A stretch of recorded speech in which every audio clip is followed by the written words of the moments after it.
मन की जीते जीत, मन के हारे हार।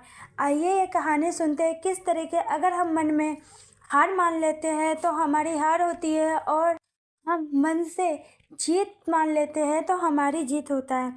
आइए सुनते हैं कहानी। किसी राज्य में एक प्रसिद्ध चित्रकार रहता था। उसकी चित्रकारी की चर्चा दूर दूर तक थी। उसकी बनाई चित्रकारी महंगे दामों में बिका करता था। राजा ने उसे अपने दरबार में शाही चित्रकार का दर्जा दिया था। एक बार की बात है, राजा का दरबार लगा था। फरियादी अपनी अपनी फरियाद राजा से कर रहे थे। दरबार मंत्रियों और विशिष्ट जनों से सुशोभित था। एक फरियादी ने राजा के सामने एक बड़ी विचित्र फरियाद रखी। उसने राजा से कहा कि वह एक मनोवैज्ञानिक चिंता में है और वह चिंता से हर पल परेशान रह रहे हैं। ना सोने देते हैं और ना ही चैन से खाने देते हैं।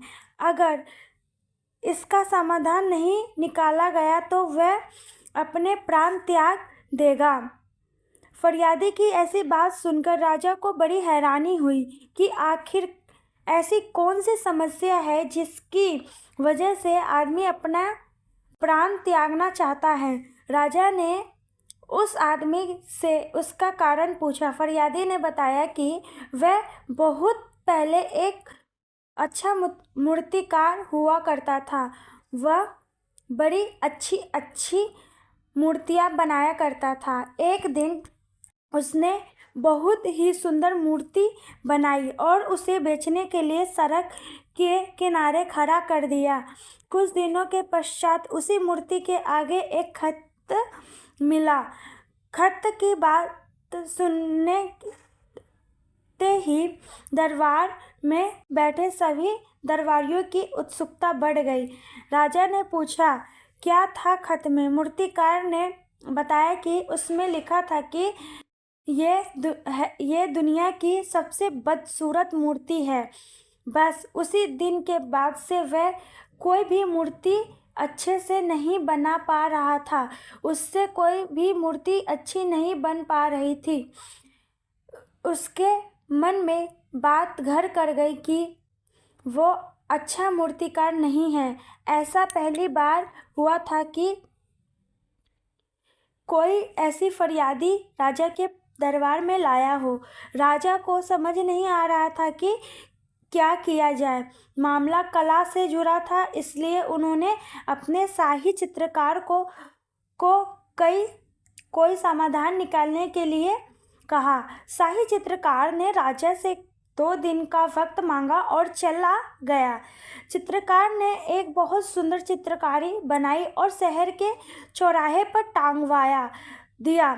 उस पर उसने लिखा कि जिस किसी को भी इस चित्रकारी में कमी नज़र आए वो काले कलम से एक निशान लगा दे।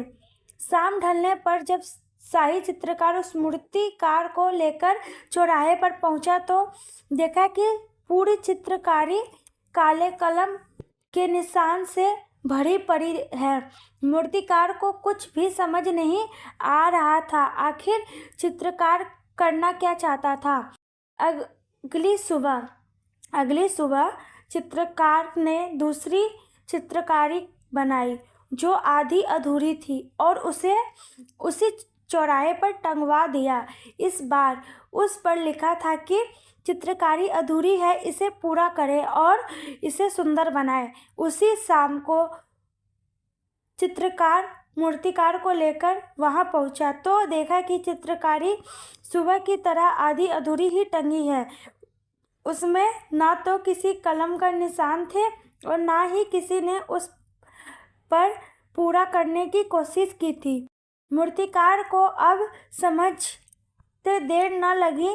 वह समझ गया कि यह दुनिया कमियां निकालने, बुराई करने और लोगों को गिराने में अपनी सारी ऊर्जा खत्म करती है, बनाने में नहीं। यह मनुष्य पर निर्भर करता है कि वह उन नकारात्मक चीज़ों से कैसे बचता है। हर किसी का अपना नज़रिया है।